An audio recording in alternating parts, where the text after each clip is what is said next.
How dare us to say that we need motivation? Like, genuinely sit there and think about it. Like, how dare you tell yourself that you don't feel good today, that you don't want to show up today because there's somebody out there that has probably a medical disease, that doesn't feel that they can keep going, that wishes they had the spot that you were in. They sit there and they think about what all they would do if they had working legs, or if they could breathe correctly or talk correctly. How dare us sit there and, since we feel bad, or since there's a small inconvenience, not hit the gym, not take care of business that day, not show up for whoever that day, right? And it genuinely pisses me off because, like, so yesterday the power went out at the gym, right? And I still train a couple people in person because I enjoy it. I enjoy talking to people. I enjoy helping people. So I'm sitting there, the power's out. There's two types of people, right? Two types. There's the people that walk up, see the lights are out, gym is cold. That's their excuse. That's their way out. They see that as a grand way out. Why would I not take this way out? The gym's dark, it's cold, there's no music. Like, it's a perfect rest day. You know what I'm saying? So there's people that do that. But then there's the opposite end of the spectrum. There's the people that have those thoughts that, oh, let's go, it's going to be harder today.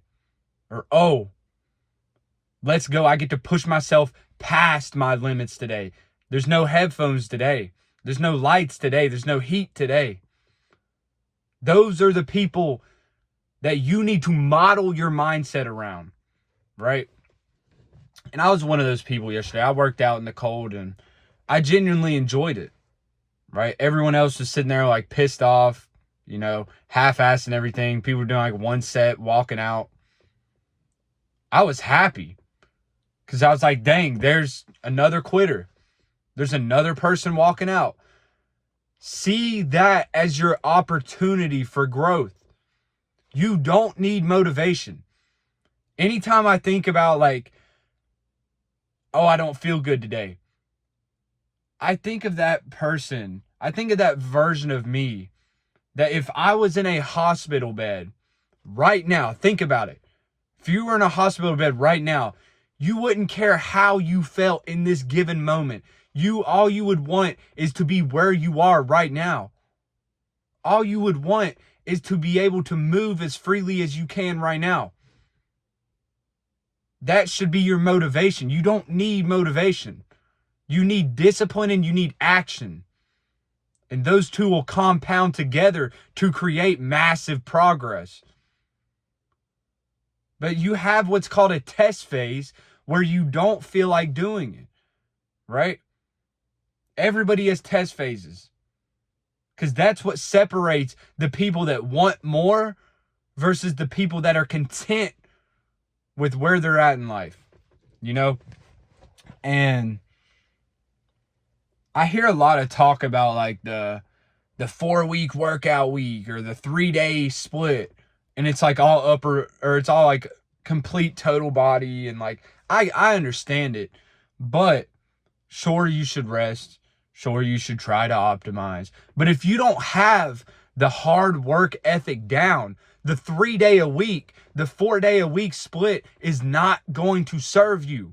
Because on those other 4 or 3 days, you're going to fall off. And all these coaches trying to sell you on a 3-day, split. Cool, right?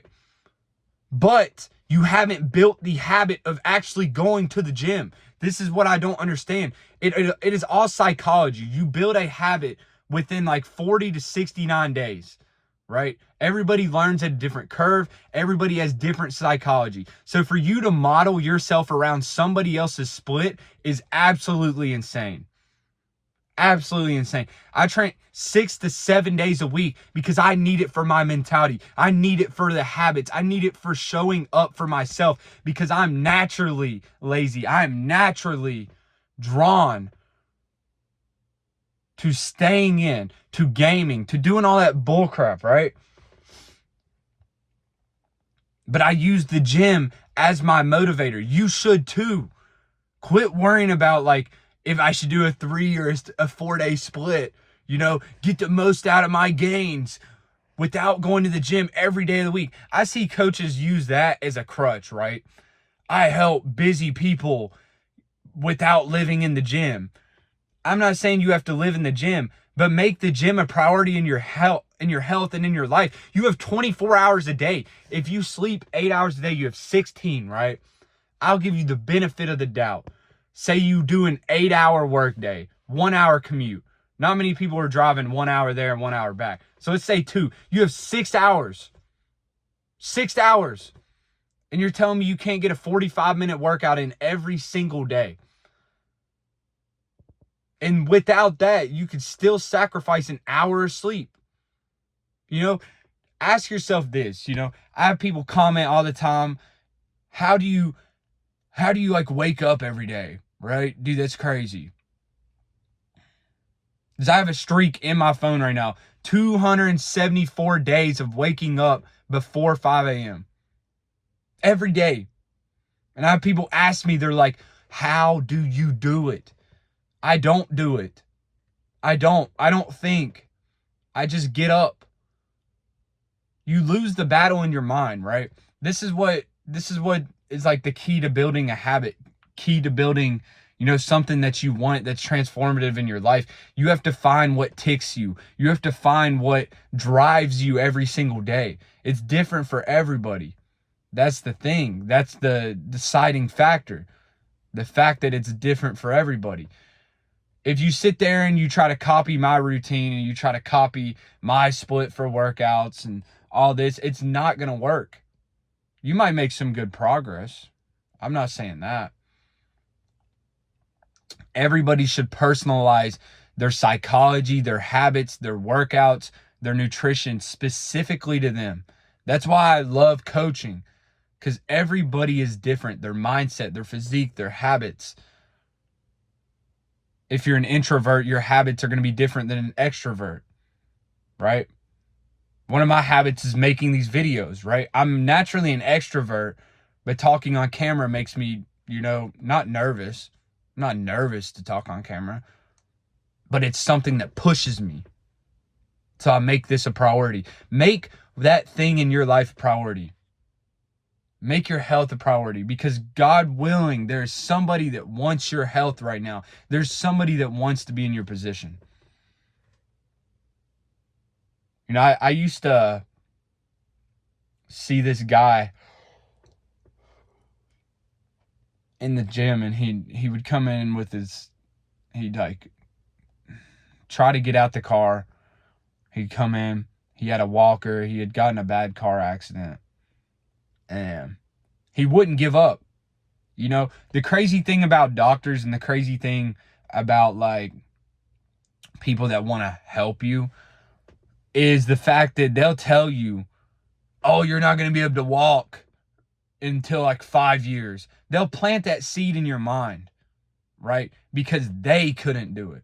They'll plant that seed in your mind because they don't want you to get discouraged about your situation and how long it's going to take. I'm not about that. I genuinely, I don't follow that. This guy would come in and I'd be like, hey man, I was like, you're going to walk this year. You're going to get in here. I would show him free. I'd literally pretty much train this guy for free because I wanted to see him walk. I wanted to see him get better. I was showing him TRX squats. I was showing him, things for his knee stability, teaching him RDLs, teaching him all these things that would help him build the stability to be able to walk, while these other doctors gave him medicine and gave up on him. That's not what life is. 95% of life, you guys can control with effort. You can control with willpower. Understand that. You don't have to just be another, kid that's just stuck in life. That's a victim mentality. And there's so many people out here that have that victim mentality, especially in the 9 to 5 space, where they're like, oh, my job sucks, they need to pay me more. Or, oh, the food in America is just so hard to stay fit. You just aren't willing to sacrifice. That's it. You aren't willing to learn more skills for your job. You aren't willing to build your nutrition up. And you aren't for sure willing to wake up 274 days every single day. This should be a problem. You should look at this as your number one thing that you need to improve. Develop yourself. Teach yourself. And most importantly, this light keeps dying. Most importantly, do not allow yourself to just fall into mediocrity. We're going to rock with this. Personalize your goals. Personalize your habits. Personalize your nutrition. Every single day. And show up. Do not quit. That's why my community, no quit. We have 0 quit. Every single day we're in there posting push-ups, encouraging each other. I'm dropping free sauce every day. And my guys know that I'm showing up for them. They know I don't care how I feel. I'm going to get up and I'm going to keep pushing. Develop that mentality within yourself every single day. Do not quit, brother. Do not quit. And if you can't hold yourself accountable, you need a group. You need somebody that can hold you accountable so you can make that transformation in your life. Don't just keep following freaking JPG Split because it's optimal. You know, I see so many of them like goofy optimal reels, bro. You don't need to be optimized out the start. Like, sure, you need to know a general idea of what you're doing, but just go every single day. If you overthink too much, that's how they sell you on coaching. I'm not selling you on coaching. I'm waiting on you to want change in your life. And I'm the man that can help you change. I don't have to pitch all that goofy science-based bullcrap. I know how to coach. I get results. And I build habits. I build men. I build people that want more out of your life, not just a fit body. Because if you don't have the habits and you don't have the discipline, the nutrition, the training advice, everything, you're not going to be able to make the transformation. And that's why my community is so valuable, because we do it all. I love you guys. Book a call with me in the bio if you want to chat one-on-one, see how I can help you out in any way possible. Love you so much. We out, man. Peace.